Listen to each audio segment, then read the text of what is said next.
Students, all right, it looks like we got Jordan here, we got Adria back again. Welcome back, everybody, to our wonderful classroom piano lessons on the web. How's everybody doing today?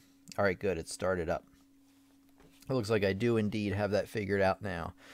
All right, so let me know if there's any sort of audio problems. There shouldn't be. It looks like it's all working on my end. We're going to get started here in just a minute. Since it is about start time already. Tonight, I am answering your questions about learning piano and music. So think of, some questions. You might have some already, preferably about learning piano and music. I know some people like to throw in all the personal questions. Maybe I'll do a session on that sometime. Hey, the bird is here once again. We got Angie here, Bronze Knight here once again, in third place, or third person to comment rather. All right, hopefully everybody's having a great night. I know I'm doing pretty well. A tad tired, but I'll manage through. Hey, we got Bernadine McQuitter back once again. Welcome. We got Linda, of course. It wouldn't be a lesson without Linda and everybody else, really. Okay, so think of your questions, let them trickle in. I have a question here from Facebook that I'll answer, but let me get the Facebook stream started. So this should take less than a minute. Hello, I'm not sure how to read your name since I'm not familiar with that language. So I'm just going to call you Jay.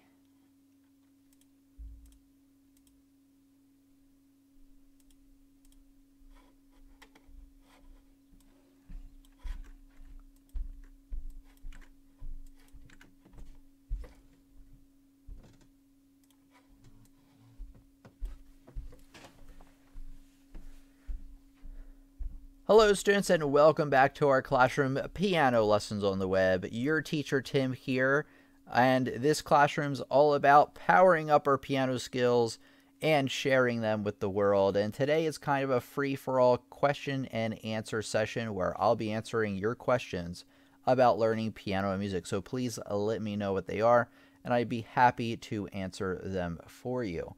Let me get to the first question here. I'd asked ahead of time for questions, but I only really got one today. Usually I get more than that. But we'll start out with this one. And then just let me know in the comments what questions you have. Okay, so Sue asks, "Hi Tim, I just finished watching this video, the one we did on Friday, and I really liked it. Thank you. I think that this can help me with music theory and composition." I believe that's was it the music theory or the Circle of Fifths one? But anyway. I've been at the Friday and Sunday evening broadcast for about a month now, but my tablet won't let me sign in. Okay. I want to ask you if I can submit a question. Okay. The question is concerning Für Elise.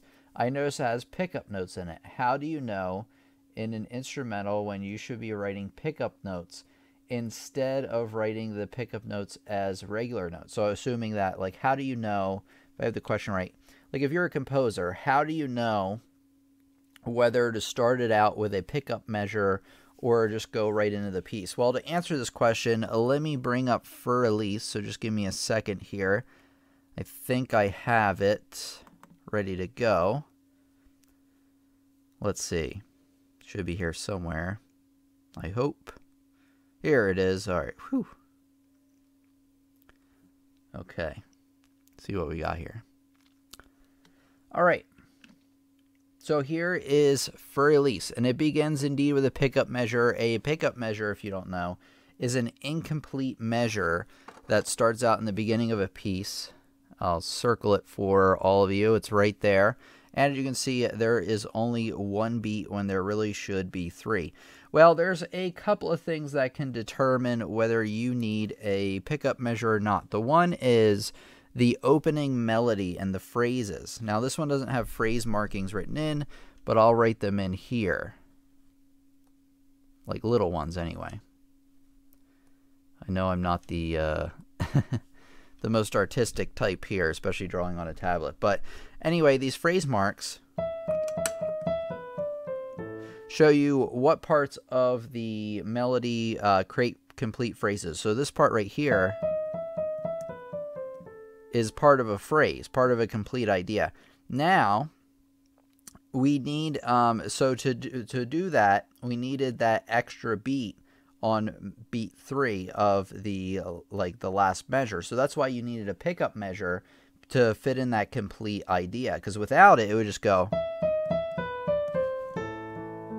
which sounds okay, but Beethoven wanted that in there. Another reason you're probably going to see some pickup measures, especially in Für Elise here, is when you have some repeats, especially some first ending, second ending kind of stuff. Because what the repeats really do, especially when they go back into the pickup measure, they help create a complete measure. So here, we're in 3/8, so this quarter note is worth 2 beats. And then the question is, where is the other missing 1 beat? Well, since we have a repeat here, which takes us back here, our missing beat is actually the pickup measure right there. So that's another reason why you might need a pickup measure instead of starting with a regular measure, is to account for if there are any missing beats before a repeat. Of course, as a composer, it's up to you, because like I said, Beethoven could have made the phrases like this, in which case there wouldn't be a pickup measure there. Okay, let's take a look here.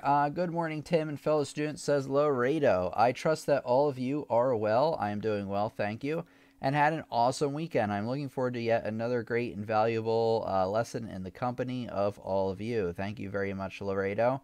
Barbara's here once again. We got Truman here. Grace says, how should we practice, Tim? All right, kind of a loaded question, but I'm happy to answer it for you. Grace, how should you practice? Okay, let me kind of make this as simple as I can. You should practice like this. You should start your practice session. First of all, let's get the basics down. Practice every single day, or at least as close to 7 days a week as possible. And practice, if you're just starting out, you could probably get away with 15 minutes. This is like if you're just in the first couple of weeks. But ideally, you should be practicing anywhere between 30 minutes a day and 2 hours a day or more, depending on what you want to get out of playing piano. If you just if you're in the earlier stages and you're just kind of looking to learn the basics, 30 minutes will probably do you. An hour is good if you actually want to make progress, start moving into a more intermediate level of playing. And if you want to really start, if you're an intermediate student and you're really looking to get to that next level, more than an hour, 2, 3, maybe even 4 hours is what you want to do. More than 4 hours is really for a professional pianist, because realistically, a lot of us don't have 4 hours a day to practice. I know I don't even. I should be practicing up to that amount if I wanted to get back into, concert shape. But, you got to deal with everything you got to deal with.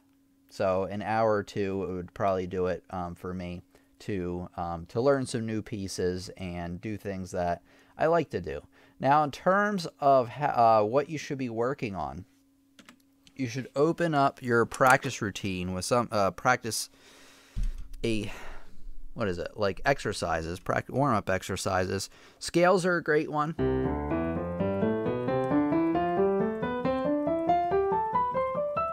Now, how to play all these scales, how many octaves and such, that's kind of a different lesson all in itself. But get through as many scales as you know. If you're learning your scales, make a point to learn a new scale at the beginning of your practice session and then play it, probably 1 to 2 octaves. Probably 1 octave if you're just learning it, and then 2 or more. I did it in 4 after that. Then after that, probably what you want to do is you want to either do a hand-in exercise. If you don't know what hand-in exercises are, let me bring up Google here, because it does such a much better job, in my opinion. Hand-in, actually, if you go to handin-online.com, you can get all the hand-in exercises, or at least most of them. You scroll down, and it's completely free. So you start with number 1, obviously, and then maybe you want to play this every day for about a week. So let me bring this up for you. and we'll take a look. Okay, so after my scales, spending maybe 5-10 minutes on scales. If you start to get advanced, you'll need a ample amount of time for those scales. Then you want to start with hand exercises. And I would play all the way through this. I might not now, just for time's sake. And the idea is to be as even as possible. It helps to not talk and play at the same time, but hey, what are you going to do?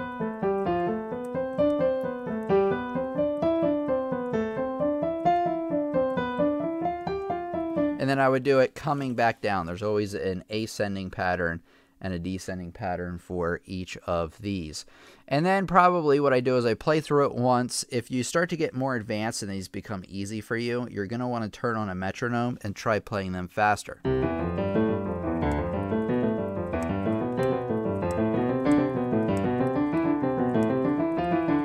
Just like that. And then third, that'll probably take another 5 to 10 minutes. The third thing you want to do is you want to find some sight reading. So if you go to Google, you type in sight reading, piano, and the first one that should come up, at least for me, is belmont.edu. You might have to scroll down to find it, but this one is a great resource to start with. So say I played my scales, I played my hand, and now I'm going to sight read. And obviously I would sight read something more difficult than this. Ideally, your sight reading is going to be just below your current playing level, because the sight reading shouldn't be at your level or higher, because the idea is to be able to read it from sight and develop that skill. Learning pieces is a whole nother thing. That's why you have a repertoire, right? You actually, practice for at least for a few weeks. That's the point of that. But the point of this is just to be able to play through it with as few mistakes as possible.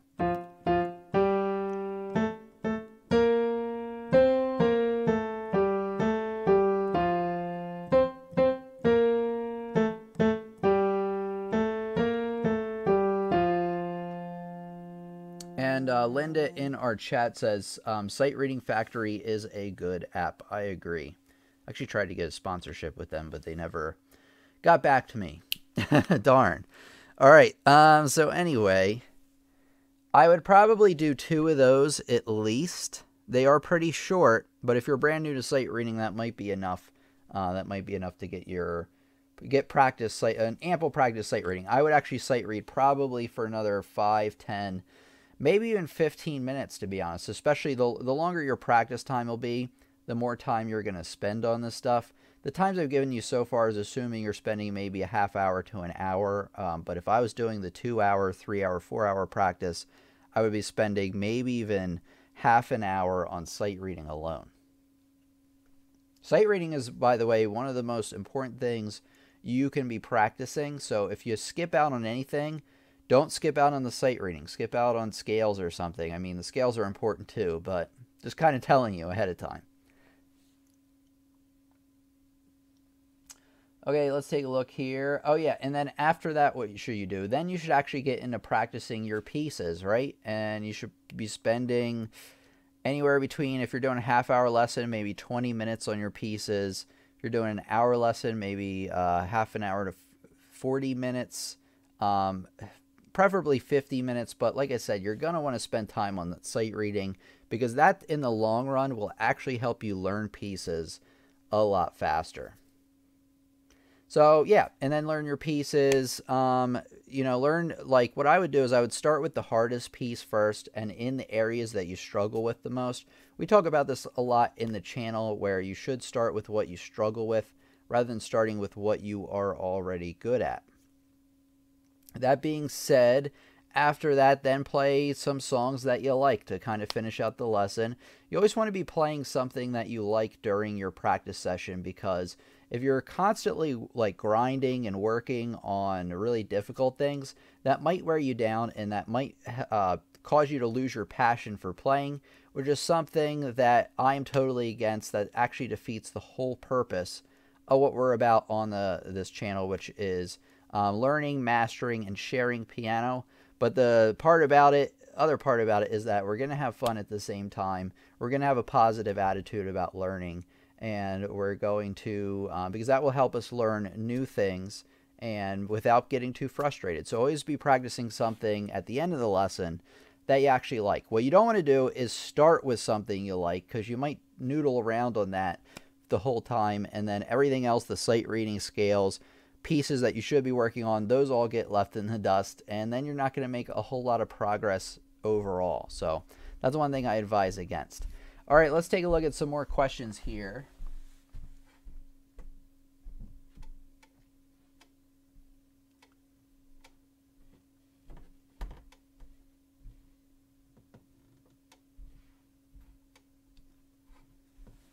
Okay, the bird says, I'm learning a song called Jack's Obsession, and in the beginning it says play MP, but for the left hand they want you to accent the note, so I'm not sure how to play that quietly. Oh, that's tricky, isn't it? Because that's almost an oxymoron. I don't know if there are oxymorons in music, but it sort of is, because at one hand it's telling you to play medium soft, right? But in the other hand it's telling you to play accented. But here's the thing, is that you can play accented in a certain like volume range or dynamic range. So obviously if I'm playing, like just say I'm playing a scale and I'm going to accent the E and the A, and I'm just going to start it out on forte, right? Let me try that again. Hear that accent on the E and the A? Now I'm going to dial it back to mezzo piano.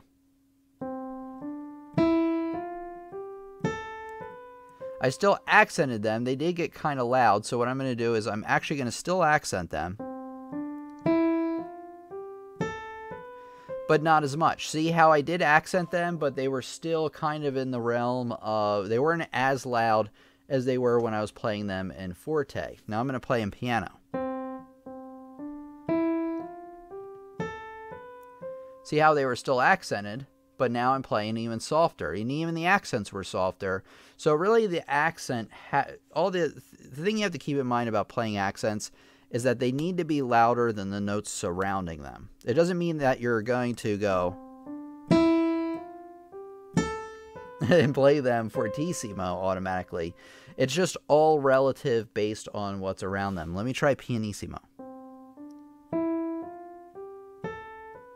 See, even the accents weren't that loud that time, but you could still tell where they were because they were louder than the notes around. So that's my answer for that one, and I'm sticking to it. Okay, what are pickup measures, says Laredo? A pickup measure, going back to, hopefully I have for release here. Not sure why that's starting up, but hey, what are you going to do?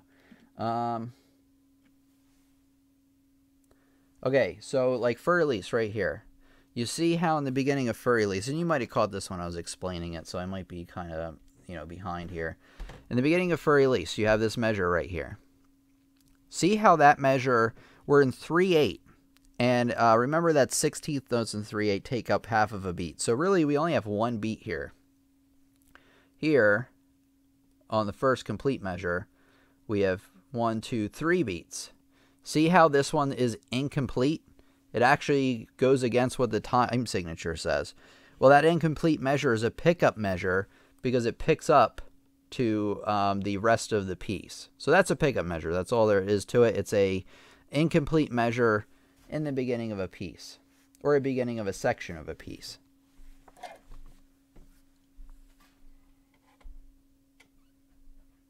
Okay, Bernadine McQuitter has a great question. What can I remove from a chord to, I like this question, to make playing a new song easy and still make the song sound good, something like it should? Okay, so this is a great question, because a lot of times what you're going to have is you're going to have, like, especially if you have smaller hands like mine.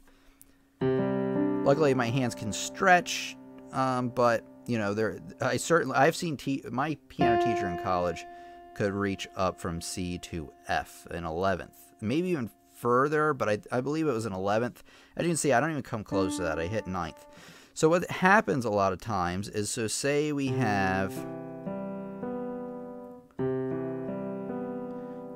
let me think about like what a good example would be. Because there are going to be times, especially with smaller hands, you're going to have to drop out a note to be able to hit it. So let me think about this. But anyway, I can get to the answer either way. So the most important notes of a chord are as follows. The root, which is the name of the chord. So if you're in C major, C is going to be your root. Your third is also very important because these two basically give you the feeling of major or minor. If you have a seventh chord, the seventh's important because it does tell you between major and dominant. See how if I leave out the fifth, that still sounds like a major seventh chord. You can still hear that chord. There's your dominant. You can still hear that. There's your minor. You can still hear that. That's because these three are the most important in determining that. Now, you may be saying, well, if the fifth isn't that important, what about diminished chords? Well, in the case of diminished chords, it is important. But if you're talking about major or minor, which is probably going to be most of the chords you're going to be dealing with, leave out the fifth. And just have the root, third, and seventh, like that. So you don't really need the fifth. Now, I'm trying to think of an instance on where you would need to do this. I do come across this every now and again, but just jot down an answer. If you're going to leave out anything, it's the fifth of the chord. Say I have this. Say I have a ninth chord. This might be over some of your heads. In first inversion, which would be something like that. Leave out the fifth. Actually, that sounds awful because you really need... I don't know. I'm failing to come up with an example here. But anyway, root is important. Third is important because those tell you, obviously, the root. Why is the root important? Well, the root is important because that's the root of the chord, right? That basically determines whether it's a C sharp, a D sharp, what kind of chord it really is, or like what the base of the chord is. The third is important because that tells you whether you're major or minor.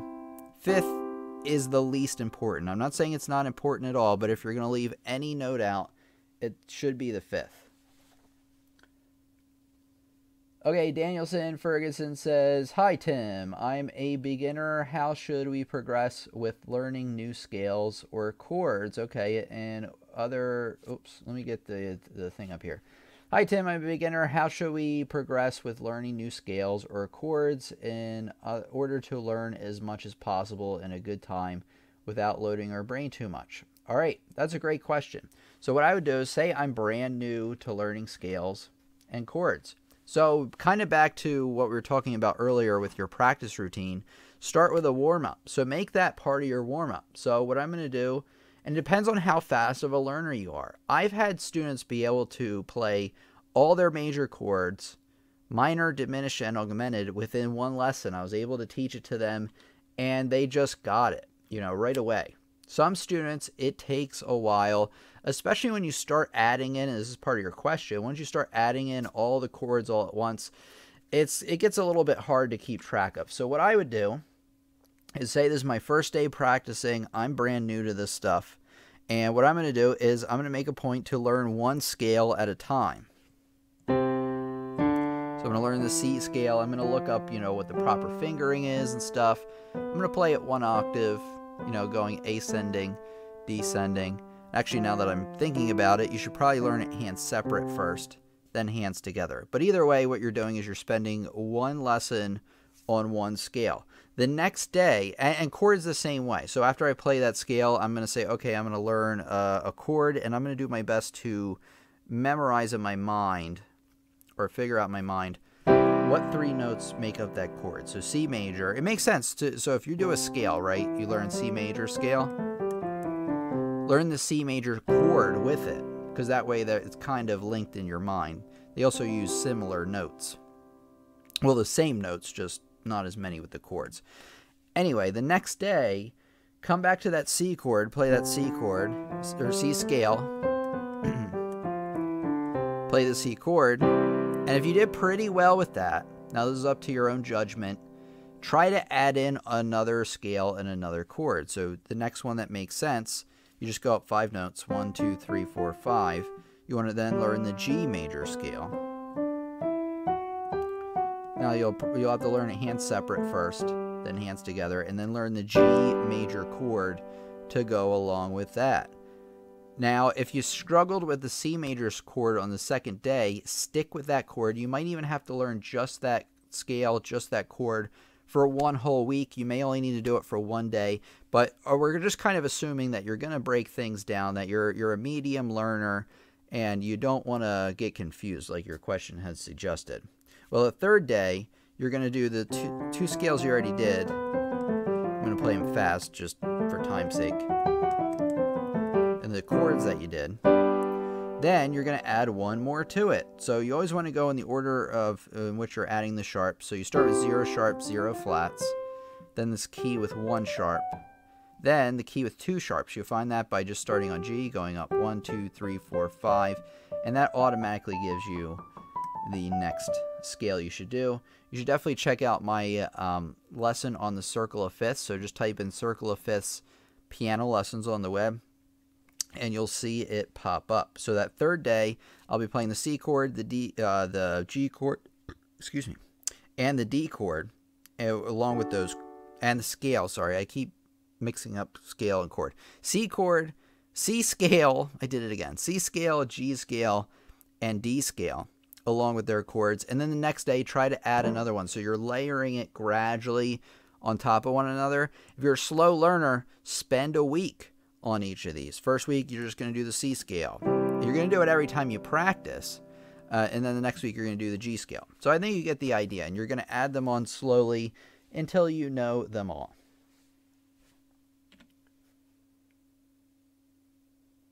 Okay.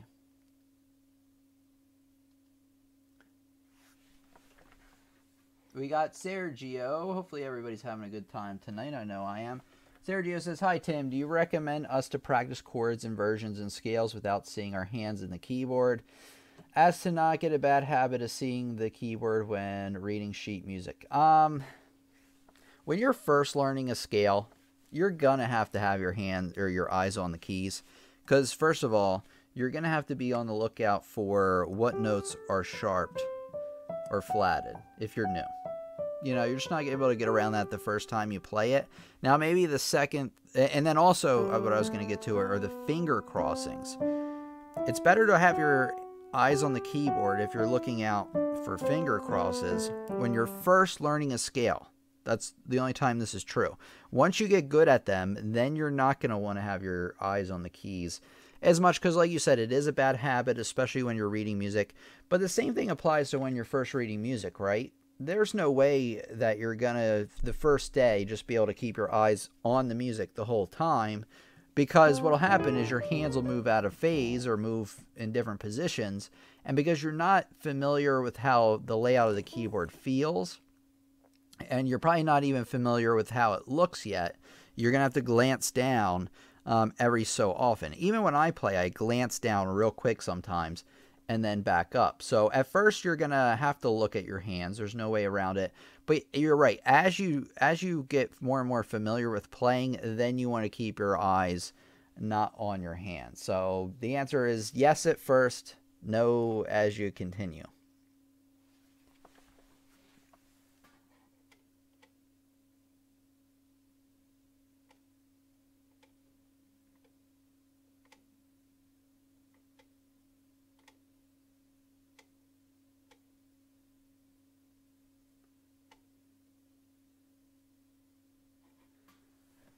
Okay, let me see if I missed anybody. Okay, I think I got it. My teacher says, "I've been getting better at piano." This is from the Bird 101. "I think it's because of your lessons. So thanks, Tim. You're very welcome." Thank you, Bird 101. Glad I could be of help to you. That really keeps me going. Let's see here. We got... When should you move to the second page of a song? I feel over-practiced the first page. So if you feel like you're over-practicing the first page, use your judgment a little bit. Obviously, when you're first starting out, you're going to want to rely on your teacher's judgment or, some advice from somebody else.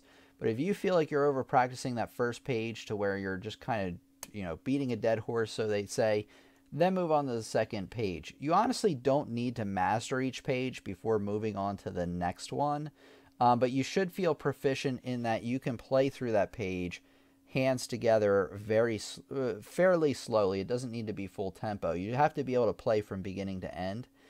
But as you go through the pages, you do want to start starring the areas that you know you're making mistakes in. Metronome helps with that too. Pick those out. And then you do want to go through and polish those. So it's not like you're ignoring the mistakes, but you don't have to have each page 100% perfect before moving on to the next one. I actually think doing that, making each page perfect before the next one, will actually slow down your progress, because if you know anything about the 80-20 rule, where it takes it takes more effort to get something from 80% complete to 100% complete than it did getting from 0% to 80%.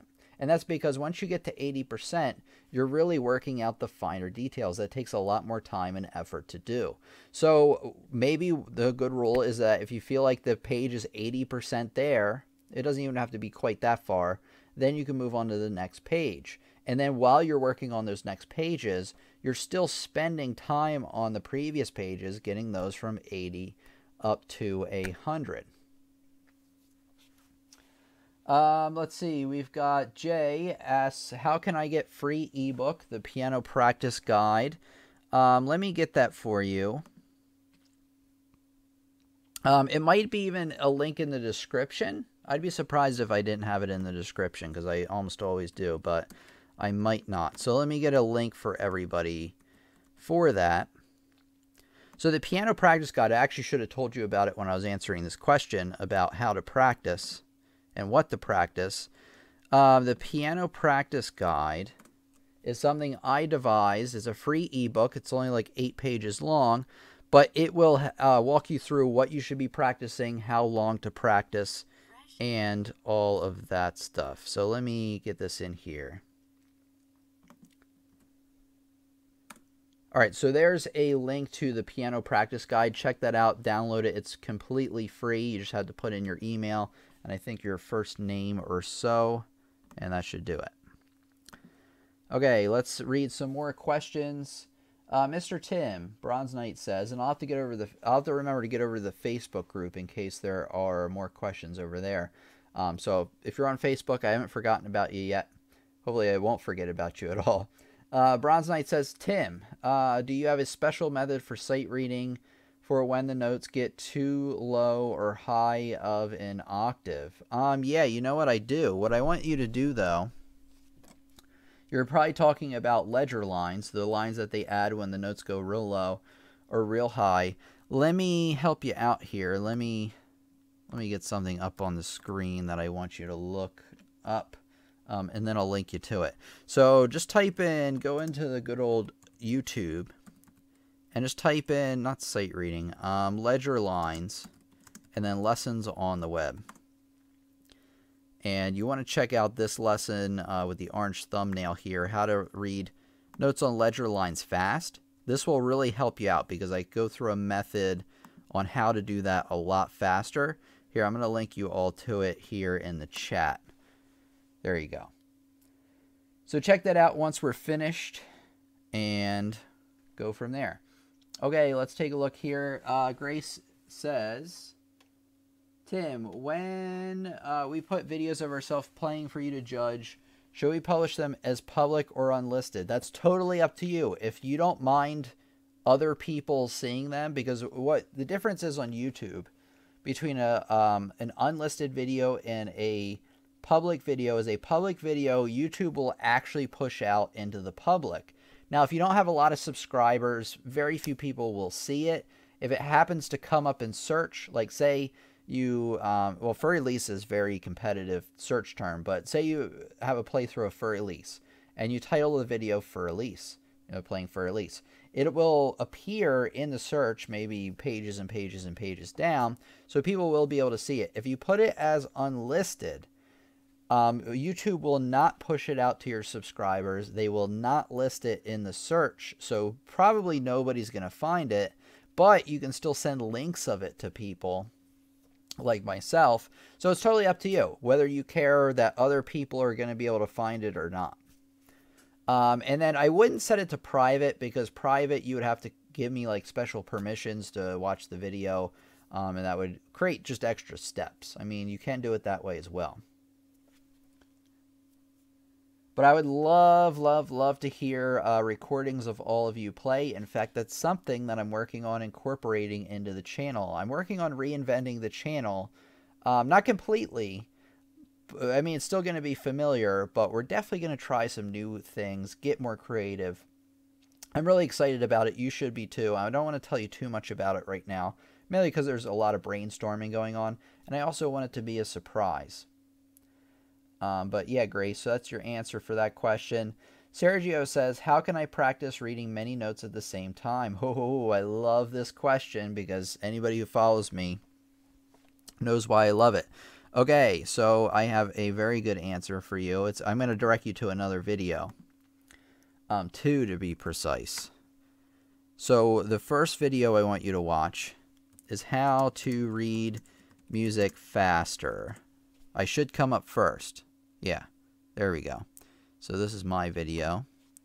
And I'm going to copy you over, give people a link to this. So just give me a second here. So check this out. So there's how to read music faster. And then the other one, let me shift you back here. The other one, let me see if it shows up here. Maybe not. Yeah. This one didn't do as well, but I think this one is actually a direct answer to your question. Let me think. How to read music clusters.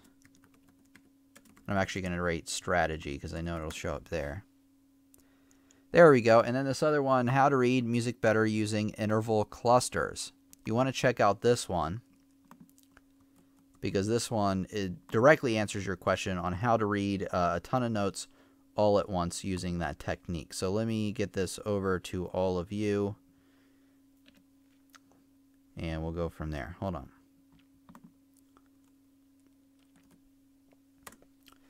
There we go. So there's the how to read clusters of notes using interval clusters. This will explain it way better than I can right now, because we took a whole lesson just on those two. Watch the first lesson I gave you first, how to read music faster, and then the second one. So make sure you copy those down and bookmark them so you can watch them later. Okay, tips on... Wait, hold on. Okay, I got to that one. P. Johnson asks, tips on fingering, question mark. Yes. So some tips on fingering. The first thing I have to tell you is learn your scales with the correct fingering. That will get you introduced into finger crosses and some practice basically hitting the right note with the right fingering, especially two hands at the same time, because there's a little bit more coordination involved. What I recommend you do, I'm actually going to give you to another lesson here because we go into it in more detail once again. Okay, let me go here. Oh, let me show you what I'm doing. Okay, piano fingering guide. Let's see. Oh, and then just type in lessons on the web because I'm not sure how high it shows up. This one, maybe this one didn't. Why this one didn't do so well? Because it doesn't even show up. Where is it? Would it get like deleted or something? Like seriously, every other video is showing up. Weird. Okay, not that one. I might have missed it.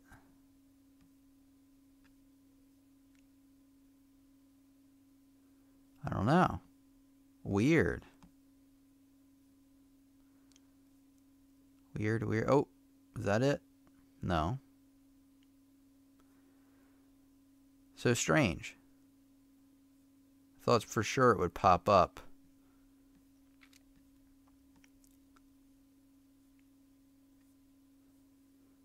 Let me try this. Guide to piano fingering, lessons on the web. There it is. The beginner's lesson on proper piano fingering. So let me get you a link to this one. I think I should retitle it. That's probably why I couldn't find it, but here we go. So that one for proper piano fingering. Like I said, it can explain it a lot better in a lot more detail than I can right here. I also bring up some instances on why you would need different fingers at different times. Okay, Truman says, let's say you have an octave F sharp in a song.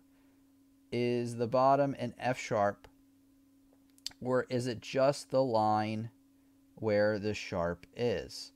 It kind of depends. Let me look this up. We looked this up before, but I'm blanking on it. I want to say that it does affect both, but let me see. Does a sharp in one clef affect another?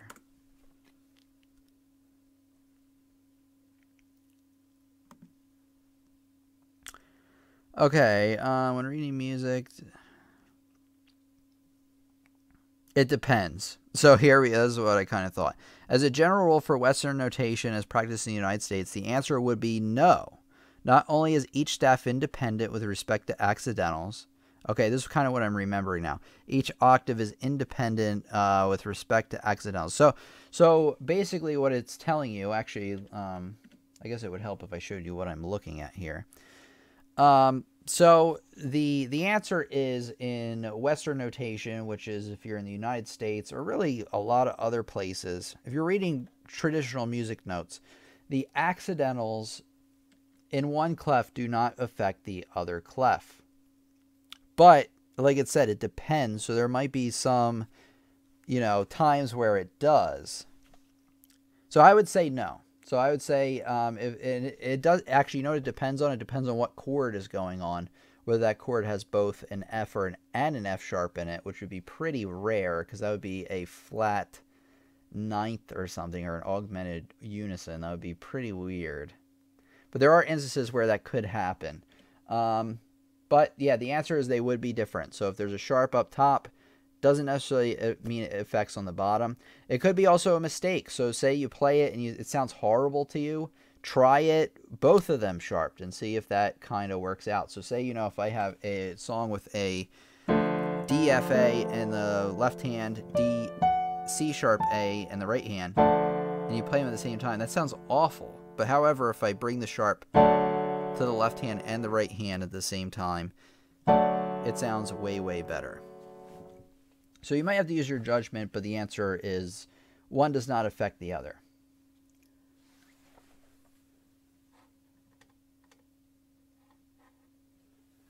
Okay, as a follow-up to Bernadine's question, is there anything that might be termed a two-note chord in music? Did I miss Bernadine's question? What's Bernadine's question?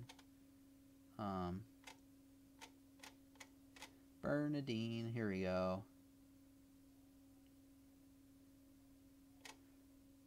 Oh, okay, removing notes from a chord, I see.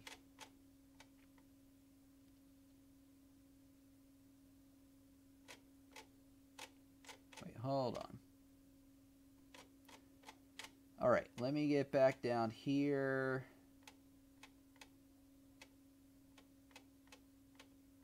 Wow, we got a lot of questions. This is fantastic. Okay, Laredo asks, as a follow-up to Bernadine, Bernadine's question, is there anything that might be termed a two-note chord in music? No. Now, you can leave out the fifth, so if you have a triad, right, you can leave out that note, and it would still technically be a C major chord. You can have power chords, which is more like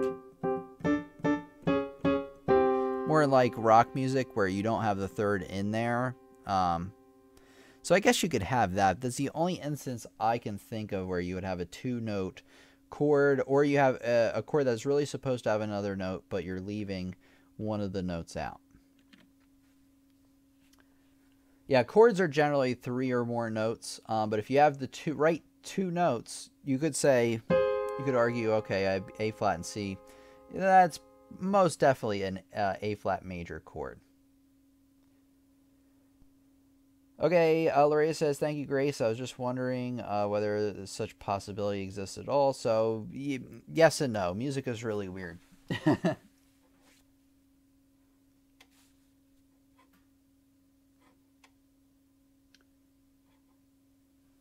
Okay, Grace says, no problem. I like helping fellow students in our classroom, which I always encourage. Very well done. It's awesome seeing students answer other students' questions in the comments and here on the live stream. Pat says, hi. Do you have students who have a hard time recognizing skips versus steps? At first they do. Particularly young students. I had one today that had a little trouble with it. But honestly, the way I think about it, you can always identify skips because, let me get some staff pad up here. I can show you a lot easier. So just give me a second here. Get this up and running.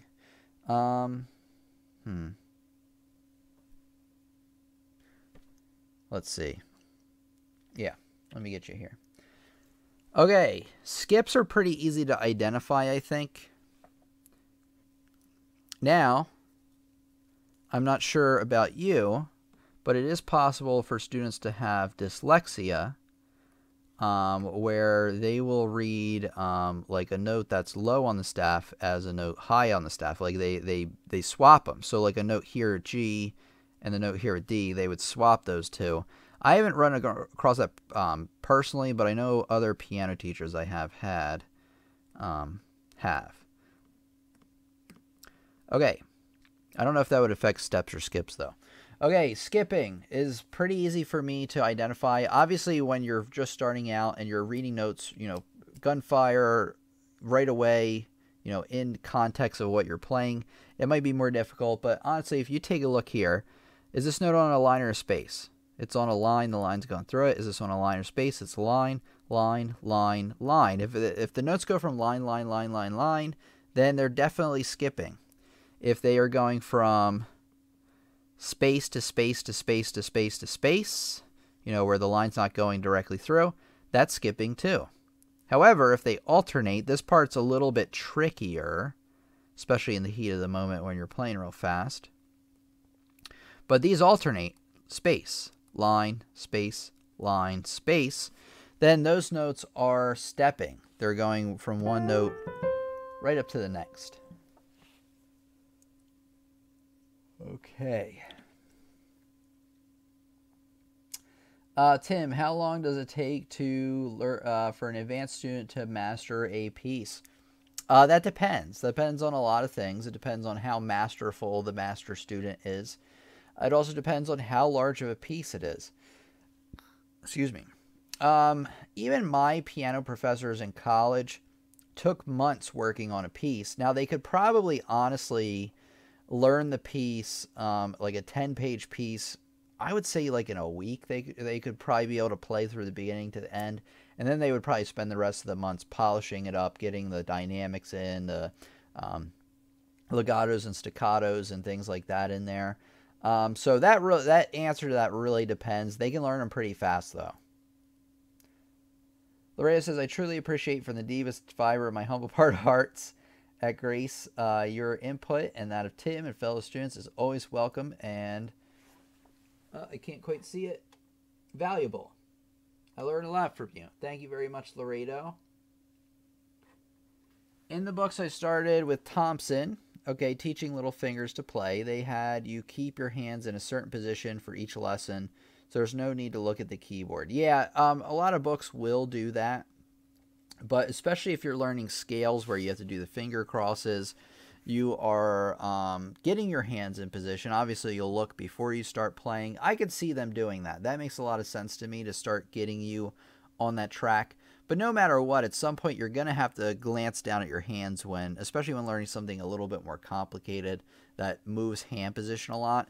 Because for me, like I can close my eyes, move up and down the piano, and I could come back to the same chord, and hey, I found the same chord. That's because I can feel like a blind person, I guess.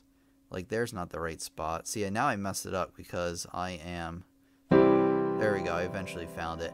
I can feel like where the notes are. Maybe I did have the right position at first because I thought, oh, there's 2 here. That can't be it. But no, that's right. So I think I did come back to the right position. I just second guessed myself. But anyway, I can feel based on the groups of 2 and 3 black keys where I am without even moving. And actually, also in your brain, you get it mapped out. Like that's a G. I kind of knew that already. Kind of have it mapped out in your mind, generally location-wise, spatially, where these notes are supposed to be. But at first, you're going to have to glance down a little bit more than usual. But it makes sense that like a beginner's book would have you just in one position, in which case, focus solely on the music. And like I said, as you get more and more advanced, as you become more and more familiar with what you're playing, stay with your eyes on the music as much as possible. If you goof up and wind up somewhere weird, then yeah, glance down.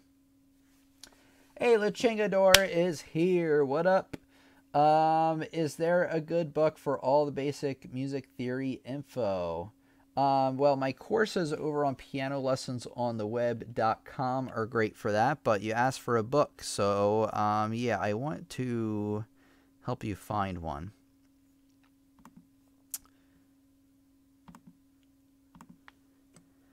Okay. Oh, we're not on YouTube. I'm going to Amazon. Okay. Berkeley. There's a book called Berkeley Music Theory something. That one's not bad.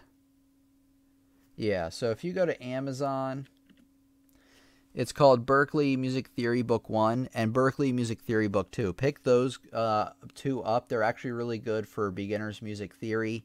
And they also have worksheet examples and things in with them. So very, very useful for those. Let me do something real quick. Let me get you guys a link to each of those. An affiliate link. Because if you... Wait, that's weird. Anyway... Wait, let me get you an affiliate link, because if you purchase from that link, it will help me out big time. Let me do this. But totally up to you. I mean, you can buy it from anywhere. Just throwing it out there that it'll help me out. Here we go.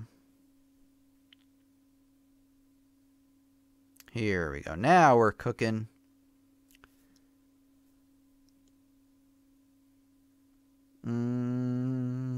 Here we go. Okay.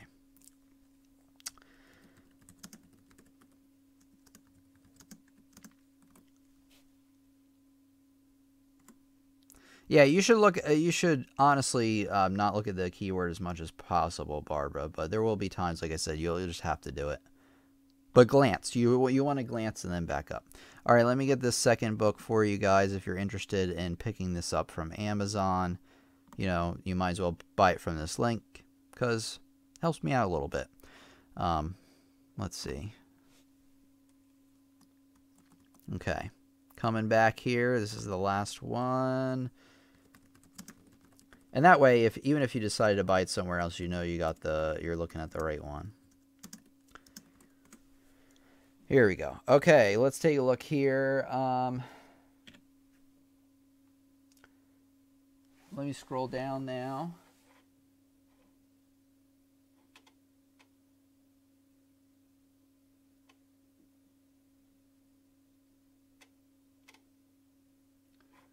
Okay, we are in the last, few minutes. So actually, I'm going to probably take, maybe 5 more questions. And I'm going to try to answer them a little bit faster, so I do apologize if we kind of run through these. The Bird 101 says, how do you play music and flip pages at the same time?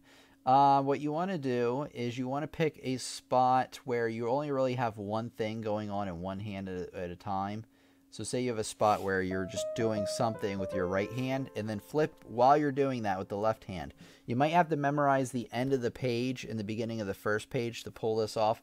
But what I recommend above all else is to take the piece that you want, if it's electronic or other, even in a book, get the pages individual. So scan them, either scan them into your computer, or if you have it in your computer already, it's perfect. Just print out each individual page and then lay out the pages on your stand, that's what it's called, on your stand in a row so you don't have to flip pages. Now, what if you have a song that's like 6 pages long?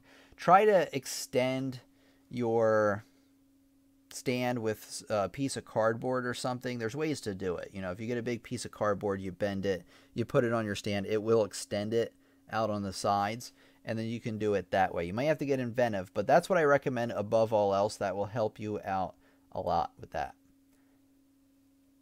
Play one hand and flip with the other. Okay. Let's see. If a piece is written in the key of G, aren't all this? Yeah, all the F's are sharp, says Linda. Yeah. If a piece is written in the key of G, all F's are sharp unless there's an accidental written. Yeah, an E minor. That is correct, Grace.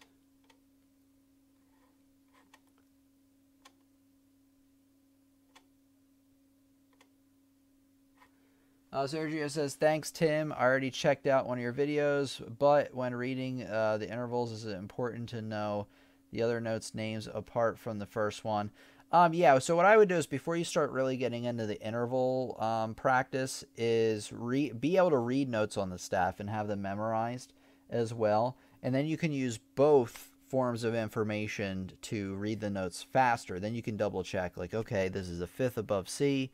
Okay, is that really a G? Yeah, you can do that. So you can kind of use it to double check, but also give your brain more information to go by. That's why learning music theory is important, because if you know your scales, your keys, your chords, when you're reading music, you're going to see those things in there, and you're going to be able to get them a lot faster.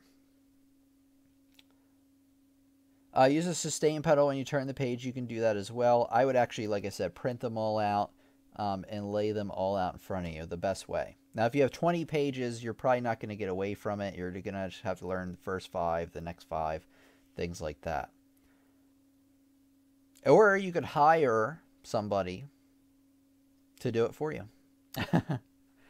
Because first of all, famous piano players 99% of the time go by memory. Well, other instruments aren't forced to, which is interesting to me because piano music has a lot going on between both hands. But if there are instances where they're using the music, they actually have a page turner next to them, somebody that's just designated for that, and it is hilarious when the page turner, and also nerve-wracking if you're playing piano, if your page turner messes up. Okay, sustain pedal. All right, unlisted. My favorite song to play is probably the B-flat blues because it's improv.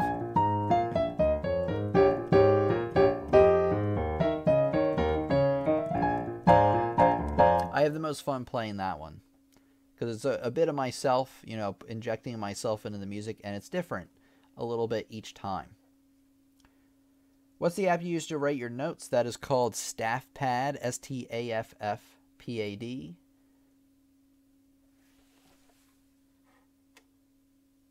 Do you recommend us to sight read notes at long distance by intervals? The short answer is yes. Or in those cases, it would be better to just read the notes by their names. Yeah, I would use mostly, like I said, use both to your advantage. Don't just skip to intervals. Learn your notes on the staff first. But in terms of notes that are high up or high low or low on the staff, use your intervals for that.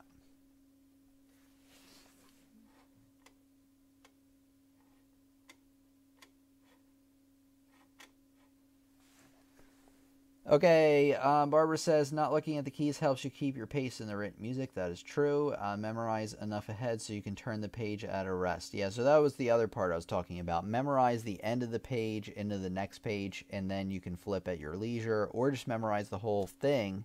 Even when you're memorizing the whole thing, though, get all the pages printed out, lay them out in front of you, because you're going to want to practice going directly from the end of one page to the top of the other.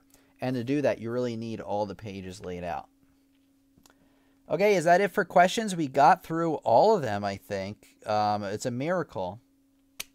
So one thing I want to tell you before we go, because this was kind of a free-form lesson, is over on my website, pianolessonsontheweb.com. Here, let me take us all here to this magical journey. This is my website where I have over 20 courses designed to help you learn a lot more about piano and music. So if you like what you see over here on the channel, you find my advice helpful, you're really going to find my courses helpful over on my website, because not only do they include instructional videos like similar to the ones you see on the channel, they also include printable sheet music examples, worksheets, notes, and real songs to play, to basically not only make sure that you're learning each topic, but you're practicing it and mastering it as well. And you get lifetime access, so no need to worry about, expiration dates or anything like that. I have courses for whether you're a beginner, just learning these topics for the first time, you want an iron grip on those beginners topics, or you're an intermediate student looking to get into that more advanced stuff that we have never covered on the channel, and we probably won't cover, at least in not nearly as much detail as in these courses. So they really go into each topic in a lot more detail for you. So go over there, check them out. I will tell you about the sale. Don't feel rushed on it. Like if you're brand new to me and you're reading these for the first time, the sale does end tomorrow. If you're ready to make a choice on that, go ahead. But there will be another sale later on, probably though not until September. So if you're looking for something good to do this summer, I would actually jump on it, grab some courses, and go from there. And of course, you can email me, tim@lessonsontheweb.com. I'd be more than happy to answer any of the questions you have. So everybody, I think that's it for tonight, right? Like I think I got to pretty much everybody's question. I had a great night answering your questions. Next week, well, let me go over what we're doing next week real quick. If you go to my website again, click on the community tab. You can fill out this little box here. That'll give you an email reminder 30 minutes before we meet. But next week we are talking on Friday. We're having both lessons next week again. So we're kind of back on schedule. We have advice on making progress playing piano. What I'm going to be talking about in that lesson is really the expectations of people learning piano, that when they start learning piano at first, they're going to make a lot of progress, but then they hit a wall in their progress. And I'm going to talk about what that wall is, how to identify it, and then how to overcome it. So we're going to be talking about that. You really want to check out that lesson, because that one is valuable whether you're a beginner or you've been learning for a while, because inevitably you're going to hit that progress wall where it's the same with working. I compare it to working out all the time because it's the same way. You first start working out and you're probably going to get some progress. Some of us are different than others, but you're probably going to get some progress right in the beginning. And then what's going to happen is with that same amount of effort you're putting in, you're not going to be making progress. And it's actually going to be very demotivating. So we're going to talk about that in the lesson. But not only that, but how to get over it. So you want to check that out. That's going to be really valuable to you. July 1st. Music note reading challenge. So I'm going to put you to the test on Sunday, next Sunday, at how good you are at reading music. So we're probably going to be doing mostly notes on the staff, but I think I'm going to be training you or testing you on the intervals as well. So if you're into what we were talking about earlier, reading notes in clusters, getting good at reading music, you're going to definitely want to check that one out on Sunday also. All right, everybody, I think that does it for today. I hope you enjoyed the lesson. I know I did. And this has been Tim from Piano Lessons on the Web, the classroom dedicated to giving you the opportunity to what? Power up your piano skills and share them with the world. I have some really cool things planned for the channel. Stay tuned, and I'll talk to you all soon. You have a great week. Thank you very much, Laredo. Laredo says, Tim, thank you for an awesome and enlightening lesson. Good morning/night, everybody. See you again on Friday. Have a productive and truly blessed week. Wish Friday was tomorrow. Love always. Thank you very much, Laredo. I appreciate your support always. Truman says, see you, Tim. Bye, all. Bye-bye for now, Bernadine. All right. Bye, everybody. Have a great night, and I'll talk to you real soon.